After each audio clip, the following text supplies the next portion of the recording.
Welcome back. आज हम लोग बात करने जा रहे हैं डेटाबेस मैनेजमेंट सिस्टम के बारे में। ये जो वीडियो होने वाला है ये पूरा यूनिट 1 पे बेस्ड है। यूनिट 1 की सारी जो इन्फॉर्मेशन है बेसिक से लेकर एडवांस तक सब कुछ कवर है, सिर्फ यूनिट 1 पार्ट है। ये जो वीडियो है ये 5 यूनिट में डिवाइड है। ये आज जो हम लोग कवर करने जा रहे हैं ये पहली यूनिट है। तो चलिए स्टार्ट करते हैं हम। सबसे पहले बात करते हैं बेसिक इन्फॉर्मेशन के बारे में इसकी। डेटाबेस में देखिए, डेटाबेस मैनेजमेंट सिस्टम में सिर्फ 2 चीज़ें होती हैं। एक होता है डेटा, ठीक? डेटा इम्पोर्टेंट, डेटा होता क्या है ये इम्पोर्टेंट है। पहले सबसे पहले बात कर लेंगे डेटा क्या होता है। देखिए, मान लीजिए हमने कुछ लिख दिया, हाँ, हमने लिख दिया कि कोई नंबर लिख दिया, 89 लिख दिया, 64 लिख दिया, हाँ, 10 लिख दिया, 9 लिख दिया। ये हमारा क्या है? ये हमारा डेटा है, ठीक?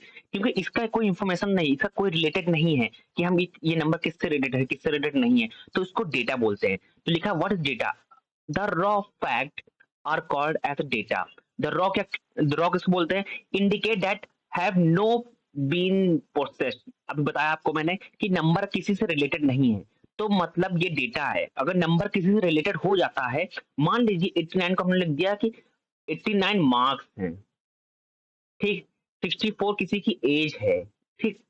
10 किसी की एज है, 9 मान लीजिए रूम नंबर है, ठीक? तो ये क्या हो गया? ये इंफॉर्मेशन हो गई पूरी, ठीक? ये क्या हो गई? पूरी इंफॉर्मेशन हो गई। यहाँ पे एग्जाम्पल की बात करें, 89 इज डेटा है, और अगर हम लोग लिख दिया मार्क्स 89, तो ये क्या बन गई है? इंफॉर्मेशन बन गई। जो चीज जो डेटा प्रोसेस किया जाता है उसको बोलते हैं क्या है? इंफॉर्मेशन। अभी आपको बताया मैंने, अगर 89 को हम लोग वहां पे डिस्क्राइब कर दिया कि वो मार्क्स है, तो ये पूरा कवर क्या बन गया? ये इंफॉर्मेशन बन गया। हमने 64 बता दिया कि एज है, तो ये पूरा क्या बन गया? इंफॉर्मेशन बन गया। 10 क्या है? एज है, इसको बना दिया हमने, ये पूरा क्या बन गया? इंफॉर्मेशन हो गया। 9 क्या है? रूम नंबर है, तो ये क्या बन गया? इंफॉर्मेशन बन गया, ठीक? आपको डिफरेंस समझ में आ गया? डेटा क्या होता है, इंफॉर्मेशन क्या होता है। अब बात करते हैं नॉलेज की, बात करते हैं कि व्हाट इज द नॉलेज। देखिए, नॉलेज क्या है? Knowledge refer the practical use of information. किसी इंफॉर्मेशन को हम लोग अगर इस्तेमाल कर रहे हैं उसको बोलते हैं क्या है? नॉलेज। उसको प्रैक्टिकली हम लोग इस्तेमाल कर रहे हैं उसको बोलते हैं नॉलेज, ठीक? अगर हम लोग किसी इंफॉर्मेशन, मान लीजिए कि हमारे पास इंफॉर्मेशन है कि कार चलाना है, कार कार है, ठीक? हमारे घर में क्या है? कार है, ठीक? एक पर्सन है, ठीक? पर्सन क्या है? P1 पर्सन है। उसके पास इंफॉर्मेशन है कि वो कार चला सकता है, कि कार में क्या-क्या होती है, कैसे ब्रेक लगता है, कैसे एक्सीलरेटर लगता है, कैसे गियर लगते हैं, ठीक? अब अगर वो पर्सन कार को चलाएगा, तो उसको क्या होगा कि उस इंफॉर्मेशन का उसने प्रैक्टिकल यूज़ किया, तो उसको बोलते क्या है? नॉलेज बोलते हैं, ठीक? ये बात समझ में आ गई? नाउ आगे मूव करते हैं, आगे बढ़ते हैं हम, ठीक? डेटा इंफॉर्मेशन प्रोसेसिंग क्या होता है, ठीक है? इंफॉर्मेशन देखिए, हमारे पास डेटा होता है। हमें अभी आपको बताया मैंने कि अगर 89 है, क्या है? ये डेटा है। अगर इसको हम लोग ने डिस्क्राइब कर दिया कि ये 89 क्या है? मार्क्स है, तो ये क्या बन गया? इंफॉर्मेशन बन गया है। तो क्या हो गया? अब हम लोग 89 हमारा डेटा था, ये डेटा था, हम लोग इस 89 को बोल दिया क्या? 89 क्या है? मार्क्स है, तो ये क्या बन गया? इंफॉर्मेशन बन गया। अब 89 को हम लोगों ने किसी चीज में इस्तेमाल कर लिया, किसी चीज को यूज कर लिया, उसको प्रैक्टिकली ही हम लोगों ने प्रैक्टिकल इसको इस्तेमाल कर लिया, तो वो क्या बन गया? नॉलेज बन गया, ठीक? अभी मैंने बताया, एक हमारे पास क्या है? एक पर्सन है, P1 पर्सन है, ठीक? अब मान लीजिए पहले की कार है हमारे पास, ठीक? कार है, पर्सन है, ठीक? उसने इसका इस्तेमाल किया, इसके पास क्या है? इंफॉर्मेशन पूरी है, ये पूरा क्या हुआ? इंफॉर्मेशन है। अब उसने प्रैक्टिकल इस्तेमाल कर लिया, तो वो क्या बन गया? नॉलेज हो गया। तो इसी तरह डेटा काम करता है। डेटा होता है पहले, फिर उसके बाद उसको इंफॉर्मेशन होता है, देन उसके पास क्या? नॉलेज होता है। डेटा को प्रोसेस करते हैं, व्हेन डेटा प्रोसेस होता है तो इंफॉर्मेशन बनती है, जब इंफॉर्मेशन को प्रोसेस करते हैं तब क्या बनता है? नॉलेज बनता है, ठीक? नाउ फर्दर आगे मूव करते हैं। अब बात करते हैं कि डेटा और इंफॉर्मेशन में डिफरेंस क्या है। देखिए, डेटा क्या है? एक रॉ फैक्ट है, फैक्ट पे बेस्ड होता है। और इंफॉर्मेशन क्या है? उस फैक्ट को हम लोग जब प्रोसेस करते हैं वो डेटा होता है, उस प्रोसेस डेटा को क्या बोलते हैं हम लोग? इंफॉर्मेशन बोलते हैं। सेकंड पार्ट, डेटा क्या होता है? अनऑर्गेनाइज्ड होता है। मान लीजिए हमने 89 लिख दिया, हमने लिख दिया ए लिख दिया, हमने लिख दिया बी लिख दिया, बी लिख दिया, हमने लिख दिया सी लिख दिया, हमने मान लीजिए क्या कि हमने किसी का नेम लिखना हो, हमने लिख दिया एकेडमी लिख दिया, ठीक? ये सब क्या है? रॉ डेटा है, ठीक? ये अनऑर्गेनाइज्ड डेटा वे है, कि इसका कोई ऑर्गेनाइज्ड वे नहीं है कि क्या इंफॉर्मेशन क्या पर्टिकुलर चीज है। बट इंफॉर्मेशन जब भी डेटा प्रोसेस होता है तो वो इंफॉर्मेशन बन जाता है, वो ऑर्गेनाइज वे हो जाता है। अगर हम कह दें कि 89 क्या है? मार्क्स है, तो ये क्या हो गया? इंफॉर्मेशन हो गया, ये ऑर्गेनाइज वे में हो गया। एकेडमी क्या है? एक एजुकेशन एकेडमी है, ये क्या हो गया? इंफॉर्मेशन बन गया। ए क्या है?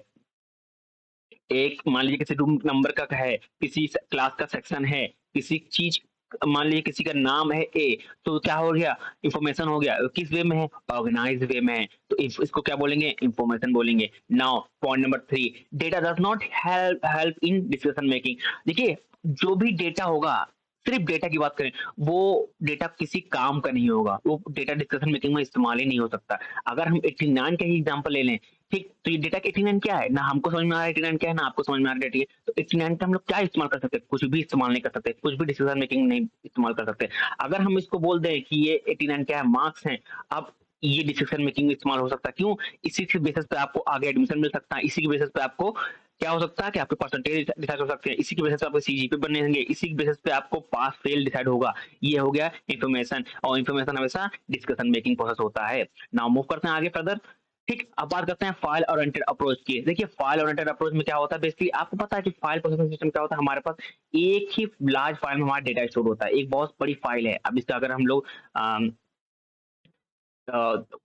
वो देखें, डेफिनेशन देखें तो लिखा है कि earliest business computer system are used to process a business record and produce information. They are generally fast होता है, more accurate होता है, equivalent to the manual system होता है। ठीक, these system store group of record in a separate file। देखिए हमारे पास एक फाइल है बहुत बड़ी, ठीक, उसमें क्या रिकॉर्ड हम लोग रखते हैं, उस रिकॉर्ड को क्या बोलते हैं हम लोग, फाइल प्रोसेसिंग सिस्टम बोलते हैं। ठीक, फाइल सिस्टम में क्या होता है कि बहुत सारे डेटा होता है, एक डेटा एक ब्लॉक में, दो ब्लॉक में, तीन ब्लॉक में, इन पूरा कंबाइन करके एक पूरा ब्लॉक बन जाता है, एक पूरी फाइल बन जाती है। उसमें डेटा क्या, ये क्या है, कलेक्शन ऑफ डेटा है। तो ये हम लोग कलेक्शन ऑफ डेटा, जब कलेक्शन ऑफ डेटा होता है उसको क्या बोलते हैं, फाइल सिस्टम बोलते हैं। ठीक, now point number 2, file system give a detail of data representation and storage. ठीक है, फाइल सिस्टम हमेशा डेटा को रिप्रेजेंट करने में काम आता है, डिटेल देता है, और स्टोरेज ऑफ डेटा में काम आता है। फाइल सिस्टम में स्टोरिंग है, रिट्रीविंग है डेटा, ठीक, can not be done efficiently. देखिए हमेशा देखिए कुछ जो अभी लेटेस्ट चल रही डेटा कैसे स्टोर होता है, डेटा रिलेशन डेटाबेस में स्टोर होता है, ठीक है, वो और उसमें अपडेट करना और एक्सेस करना बहुत ही इजी है। बट इस जो पुराने सिस्टम में जैसे कि फाइल सिस्टम में हो गए, फाइल सिस्टम में बहुत फाइल सिस्टम को निकालना, फाइल क्या है, फाइल को निकालना फिर इसमें अपडेट करना या स्टोर करना बहुत ही डिफिकल्ट होता था। ठीक, एफिशिएंट वे नहीं होता था। ठीक, नाउ अगर आगे बात करें कि इस डिसएडवांटेज और की बात करें, अगर हम लोग फाइल सिस्टम में डेटा रिडंडेंसी होता है, इनकंसिस्टेंसी होता है कि आपका जब फाइल होता है ना, बहुत बड़ा टाइम होता है कि हम लोग लॉन्ग पीरियड के लिए डेटा को स्टोर करते हैं, तो उसमें प्रॉब्लम होती है डेटा रिडंडेंसी और डेटा निकालने में। ठीक, जब प्रोग्राम लिखा जाता है, अब सिस्टम को कभी कोई प्रोग्राम लिखा जाता है डिफरेंट लैंग्वेज में, तो डिफिकल्ट होता है कि रीड करने में, फाइल को स्टोर करने में डिफरेंट फॉर्मेट में। ठीक, नाउ डेटा को assessing, difficult in assessing data. देखिए जब भी डेटा को हम लोग स्टोर करते हैं फाइल में, ठीक, तो हम लोग क्या डिफिकल्ट होता है किसी इन्वायरमेंट में उस फाइल को डेटा को रीड करना, एक्सेस करना डेटा फाइल को। ठीक, डेटा आइसोलेशन की बात करें, अगर मान लीजिए हम लोग के पास क्या है, data is scattered in various file. ठीक, फाइल में इन डिफरेंट फॉर्मेट, मान लीजिए हमारे पास फाइल है, एक फाइल ए है, ठीक, एक फाइल बी है, ये डिफरेंट डिफरेंट फॉर्मेट में सेव हुई है। अब क्या होता है इसमें, क्या होता है कि राइट करने में ना, न्यू एप्लीकेशन का हम लोग मान लीजिए कुछ डेटा, न्यू डेटा को हम लोग स्टोर करना, तो ये डिफिकल्ट होता है इसमें। ठीक, डिफिकल्ट होता है कि डेटा को हम लोग राइट कर पाए इसमें। ठीक, नाउ सिक्योरिटी प्रॉब्लम होती है। ठीक, देखिए सिक्योरिटी प्रॉब्लम हो गई है, ठीक, इसमें और एक्सेस अनॉमली। देखिए हम लोग जब कोई भी सॉफ्टवेयर बनाते हैं, तो हम लोग चीज ये चेक करते हैं कि जो सिस्टम होना चाहिए ना, परफॉर्मेंस उसकी परफॉर्मेंस अच्छी होनी चाहिए। ठीक, फास्ट रिस्पॉन्स करे, ठीक, मल्टीपल चीजें उसमें हो पाए, हम एक साथ अपडेट कर सकते हैं, फाइल को देख सकते हैं, रीड कर सकते हैं। तो ये क्या होता है कि ये प्रॉब्लम भी अराइज करती है इसमें। ठीक, सिक्योरिटी प्रॉब्लम हो गई है कि हर कोई यूजर ना डेटाबेस में एक साथ एक्सेस नहीं कर सकता, और एक साथ ही रीड राइट नहीं कर सकता, ये प्रॉब्लम इसमें अराइज होती है। अगर बैंकिंग की बात करें, मान लीजिए कि आपका एक अकाउंट है, ठीक, अकाउंट है, ए नाम का अकाउंट है, ठीक, आप उसमें क्या कर रहे हैं, राइट कर रहे हैं, और आपके पापा उसमें क्या कर रहे हैं, रीड कर रहे हैं, तो यहाँ प्रॉब्लम अराइज हो रही है। ठीक, अगर पैसा 1000 रुपए है, ठीक, वो आप 1000 और डालने आए, ठीक, तो टोटल 2000 हो गए, बट उसी समय पापा देख रहे हैं तुम्हारे अकाउंट, तो वो डेटा क्या दिखाएगा, एक ही 1000 दिखाएगा। यहाँ पे प्रॉब्लम अराइज होती है। ठीक, इंटीग्रिटी प्रॉब्लम क्या होती है, जब देखो डेटा जो वैल्यू जो स्टोर करते हैं हम लोग ना, वो हर पर्टिकुलर टाइप का होता है, सर्टेन टाइप का होता है। अगर बैंक बैलेंस की बात करें ना, अगर एग्जांपल को होता है बैंक अकाउंट नंबर की बात करें ना, तो वो क्या होता है कि एक अमाउंट होता है, एक पर्टिकुलर टाइप होता है। देखिए इसमें जो डिफिनेशन है ना, a data value store in a database must be satisfy certain type of constant. एक पर्टिकुलर टाइप में डेटा होता है, अगर डिफरेंट डिफरेंट टाइप में डेटा होगा तो प्रॉब्लम क्रिएट करेगा। ठीक, नाउ देखिए एग्जांपल की बात करें, एग्जांपल अब बैंकिंग सेक्टर का पूरा एग्जांपल ले सकते हैं। इसी में पूरा आप चीज़ है कि 2 अकाउंट है। देखिए कुछ चीज़ें होती हैं जो हम लोग एक साथ परफॉर्म नहीं कर पाएँगे। जैसे कि हम लोग रीड रीड परफॉर्म कर सकते हैं एक साथ, राइट राइट परफॉर्म नहीं कर सकते, रीड राइट नहीं परफॉर्म कर सकते एक साथ, ठीक? राइट रीड नहीं परफॉर्म कर सकते हैं। ये चीज़ें अगर आपको क्लियर हैं, तो आप ये एग्जांपल बहुत अच्छे से समझ जाएँगे। ठीक? नाउ आगे मूव करते हैं। ये वही बात हो गई, एग्जांपल पूरा ओवरऑल एग्जांपल है। नाउ बात करते हैं कि डेटाबेस का इंट्रोडक्शन कब स्टार्टिंग हुआ था। देखिए सबसे पहले डेटाबेस स्टार्ट हुआ था 1950 में, ठीक? और ये कब आया, मतलब जब पूरी तरह वो हुआ था तो अर्ली 1960 में ये सब हुआ था, ठीक? इसमें क्या हुआ था, जो सबसे पहले मैग्नेट टेप का इस्तेमाल किया जाता था डेटा स्टोर करने में, उसके बाद प्रोसेसिंग चाहे फिर पेलोड ऑटोमेटेड हुआ डेटा स्टोर। फिर इसी में क्या हुआ कि कार्ड के माध्यम से, ठीक, प्रिंटर के माध्यम से डेटा को स्टोर करने रखने लगे, ठीक?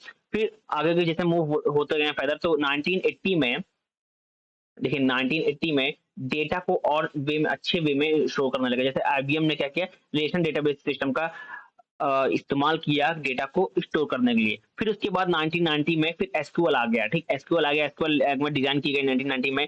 इस इसी में अब डेटा को स्टोर करने लगे हम लोग, डेटा को अब इसी एसक्यूएल में हम लोग स्टोर करने लगे। फिर फर्दर 1990 के बाद जब लेटर 1995 क्या हो गया, फिर डब्ल्यू का वो हुआ, इसको जब डेवलप किया गया, ठीक? तो फिर इसमें क्या हुआ कि डेटाबेस को बहुत ही अ, अच्छे वे में स्टोर करने लगे। 20 जो फैसिलिटी मिल रही थी ना, 24/7 मिल रही थी। हम लोग 24 घंटे ही डेटा को स्टोर कर सकते थे अपने सिस्टम में, ठीक? स्टोर कर सकते थे, एक्सेस कर सकते थे, डिलीट कर सकते थे, मॉडिफाई कर सकते थे, सब कुछ कर सकते थे, ठीक? इस चीज़ में, ठीक? उसके बाद फिर आया और ही इवोल्यूशन आया कि फाइल मैनेजमेंट सिस्टम का आया, फिर हेरिकल डेटा सिस्टम मैनेजमेंट का आया, फिर नेटवर्क डेटाबेस सिस्टम का आया, फिर जो अब चल रहा है ना वो रिलेशन डेटाबेस मैनेजमेंट सिस्टम का, कुछ कंपनी अभी भी इसका इस्तेमाल कर रही हैं, ठीक?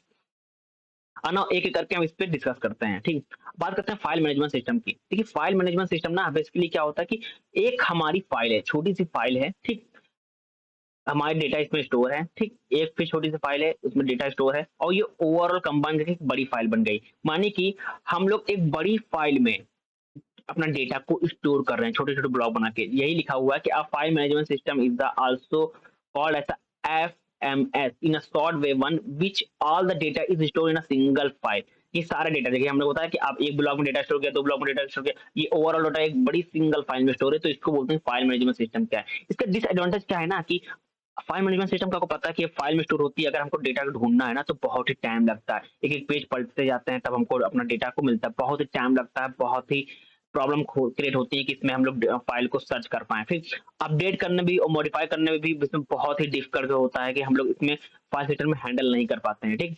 नाउ अब मूव करते हैं आगे हेराल्डिकल डेटाबेस सिस्टम में। देखिए हेराल्डिकल डेटाबेस में सिस्टम में क्या होता है, अगर हम एग्जांपल बताएँ किसी कंपनी की बात करें तो ऊपर एक हेड होता है, ठीक? एक मैनेजर होता है जो प्रोजेक्ट मैनेज करता है, ठीक? उसके अंदर एक 2 तो टीम लीड होते हैं, ठीक? टीम सॉरी टाइम लिख दिया।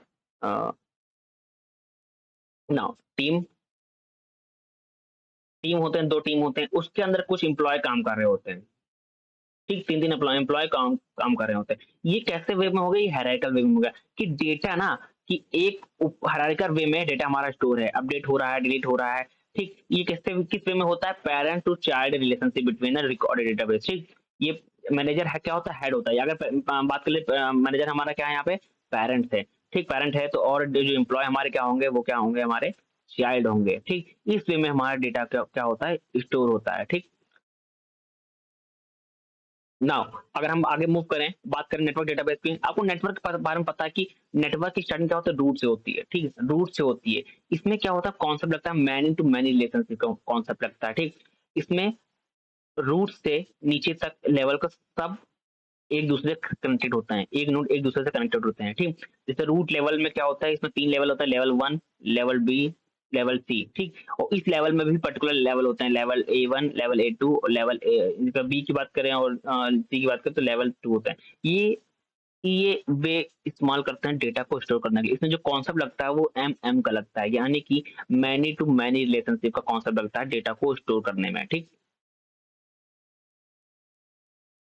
नाउ आगे मूव करते हैं, बात करते हैं रिलेशन डेटाबेस मैनेजमेंट सिस्टम की। देखिए रिलेशन डेटाबेस मैनेजमेंट सिस्टम क्या है ना कि इसमें डेटा को स्टोर करते हैं रो फॉर्म में। तो हमारे पास क्या रो होती है, ठीक? ये क्या रो होती है, हम लोग इस रो में हम लोग डिफाइन कर देते हैं नेम क्या है, तो उसी वे में हम लोग डेटा को स्टोर करते हैं, ठीक। देखिए हम लोग ने इस पे जॉन पूरा इसकी सिटी उटी हम लोग ये जो रिलेशन डेटाबेस में ना, इसमें क्या कॉन्सेप्ट क्या था, हम लोग डेटा को स्टोर करते हैं ना row form, each record form are row with a many field of attribute in it, ठीक। इसमें इसका ड्रॉबैक्स क्या है, जो अगर हम पहले जो सिस्टम बात कर रहे थे, ठीक, तो उससे ज्यादा ये अच्छा है। अगर फाइल सिस्टम की बात करें उससे अच्छा ये है कि आप डेटा को टेबल फॉर्म में स्टोर करिए, और अगर आपको एक्सेस करना हो तो कोई एसक्यूएल क्वेरी चला दीजिए और आपका डेटा क्या हो जाएगा, एक्सेस होगा। अगर यही बात करें हमको क्या करना है कि डेटा को एक्सेस करना है स्मिथ की, तो हम लोग डायरेक्ट लिखेंगे क्या, सेलेक्ट, नाम डालेंगे पर्टिकुलर सब्जेक्ट की, वेयर लिख देंगे, ठीक। ठीक, सेलेक्ट करेंगे फ्रॉम टेबल, टेबल का नाम लेंगे, वेयर कंडीशन लगा देंगे, जो जहाँ जिस चीज का हमको लेना है, ठीक।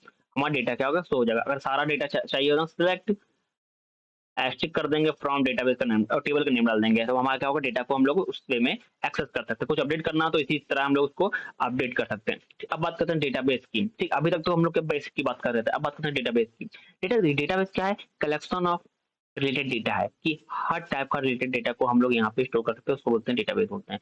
रिलेटेड डेटा माने कि एक पर्टिकुलर रिलेटेड एक ऑर्गेनाइज वे में डेटा होना चाहिए, उस उसका जो कलेक्शन होता है उसको बोलते हैं क्या है, डेटाबेस बोलते हैं। जैसे कि अभी ये देखा होगा आपने, ये जो ऊपर एग्जांपल अभी बात की, ये ऊपर एग्जांपल, ये क्या है, कलेक्शन ऑफ रिलेटेड डेटा है, तो इसको क्या बोलेंगे, डेटाबेस बोलेंगे, ठीक। अब इसका एक और डिफरेंस होता है कि database is a collection of information that organise so it can be easily access, manage और अपडेट, ठीक। वही बात हो गई कि कलेक्शन ऑफ डेटा इंटरलेटेड है, collection of information that is organise so that it can be easily access हो सकता है, हम लोग उसको एक्सेस कर सकते हैं, मैनेज कर सकते हैं और अपडेट कर सकते हैं। अगर इसकी एग्जांपल की बात करें, इसका एप्लीकेशन की बात करें, बैंकिंग सेक्टर की बात कर लेते हैं, ठीक। बैंकिंग सेक्टर में कस्टमर क्या कर सकता है, अपने इंफॉर्मेशन को, कस्टमर इंफॉर्मेशन होती है, अकाउंट होता है, वहाँ लोन होता है, बैंकिंग होता है, ट्रांजेक्शन होता है, कि ये ओवरऑल इसको बोलते हैं क्या, बैंकिंग बोलते हैं। बैंकिंग का एग्जांपल है, तो ये ओवरऑल क्या है, डेटाबेस सिस्टम हो गया। अगर एयरलाइंस बोलेंगे, वहाँ पे रिजर्वेशन होगा, शेड्यूल इन्फॉर्मेशन होगा, एयरलाइन की जो इन्फॉर्मेशन होगी कि आपका कहाँ से कहाँ तक, वो सारी इन्फॉर्मेशन होती है, तो उसको बोलते हैं डेटाबेस बोलते हैं। अगर यूनिवर्सिटी की बात करें, हम लोग कॉलेज यूनिवर्सिटी की बात करें, तो उसमें अगर जो डेटाबेस होता है उसमें स्टूडेंट इन्फॉर्मेशन होती है, पोस्ट ग्रेजुएशन क्या होता है, ग्रेड कितने होते हैं, वो क्या होता है, डेटाबेस होता है, ठीक। इस तरह बहुत सारे एग्जाम्पल में है, ठीक। बहुत सारे एग्जांपल, मैन्युफैक्चरिंग, तेल, human resource, railway reservation, web, e commerce, इसमें सब कुछ ये सारे क्या है, एक एप्लीकेशन एग्जांपल भी हैं, ठीक। नाउ अब बात करते हैं स्ट्रक्चर एंड डिजायर्ड डेटा। देखिए स्ट्रक्चर डेटा ना एक वे में होता है, देखिए fundamental features of database approach as a database system does not contain the data complete definition and description of these data that describe basically detail about the extension, the structure, the type and format। देखिए एक shortcut form में बताएं कि जो structure data होता है ना और डिस्क्राइब डेटा होता है ना, वो एक फॉर्म में होता है, ठीक। अगर टेबल फॉर्म में डेटा बता दीजिए, अगर टेबल है हमारी, उसमें पूरा पर्टिकुलर है, नेम है, एड्रेस है, उसकी एज है, फोन नंबर है, तो क्या होगा, एक स्ट्रक्चर फॉर्म में भी डेटा हो, एक ऑर्गेनाइज वे में डेटा होगा, उसको बोलते हैं क्या, स्ट्रक्चर डेटा, उसको डिस्क्राइब डेटा, ठीक। नाउ अब बात बात कर लेते हैं कि separation of data and application.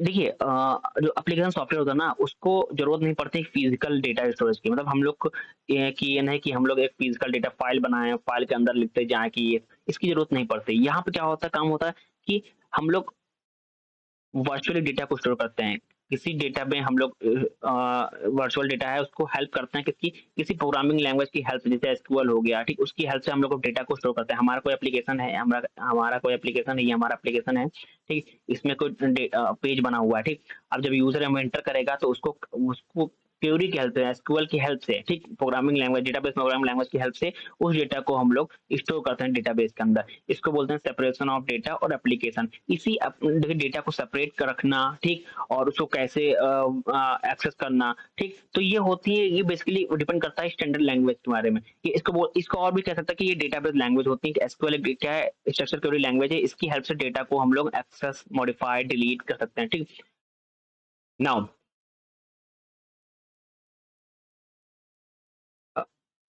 ये बाद में बात पढ़ाएँगे इसमें, ये इसके इम्पोर्टेंट नहीं है, जब आने वाली जब उसमें पढ़ाएँगे आइसोलेशन क्या होता है, एसिड प्रॉपर्टी क्या होता है, सब उसके ऊपर वाला पार्ट इंटीग्रेटिव सब समझ में आपको आ जाएगा।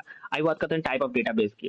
टाइप ऑफ डेटाबेस क्या होता है कि 4 टाइप का डेटाबेस होता है। एक होता है नंबर ऑफ यूजर, ठीक? जो database can be classified according to the following factor. देखिए type of database number of user में डिस्क्राइब होता है, ठीक? डेटाबेस लोकेशन में डिफाइन होता है, एक्सेप्टेड टाइप में होता है, एक्सटेंट ऑफ यूज होता है। अगर पहले पहले फर्स्ट टर्म में बात करें कि हम लोग कि बेस्ड ऑन नंबर यूजर क्या होता है कि आपको बताना है कि मान लीजिए कि हमारे पास एक यूजर है, सिंगल यूजर है, ठीक, उसका पर्टिकुलर इन्फॉर्मेशन है, जिसके पास नेम है, नेम उसका है, एड्रेस है, कॉन्टैक्ट नंबर है और मोबाइल नंबर है, तो ये अगर सिंगल यूजर हो गया, ठीक। अगर हम लोग इसी में डेटाबेस की बात करें, टेबल हमारे पास है, ठीक, वहां पे इस वे में नेम है, एड्रेस है, कॉन्टैक्ट नंबर है, मोबाइल नंबर है। अब इसमें हर इंफॉर्मेशन, एक यूजर, दूसरा यूजर, तीसरा यूजर, चार यूजर, ये क्या हो गया हमारा सिंगल यूजर और मल्टीपल यूजर। ये हमारा हो गया सिंगल यूजर हो गया, ये हमारा क्या हो गया मल्टीपल यूजर। इसमें में हम लोग इसमें डेटा को स्टोर करते हैं, ठीक। अगर हम लोग सिंगल यूजर डेटा की बात करें तो यहाँ पे ओवरऑल इन्फॉर्मेशन लिखा हुआ है कि single user data support only one user at a time, एक यूजर एट अ टाइम भी सपोर्ट करेगा।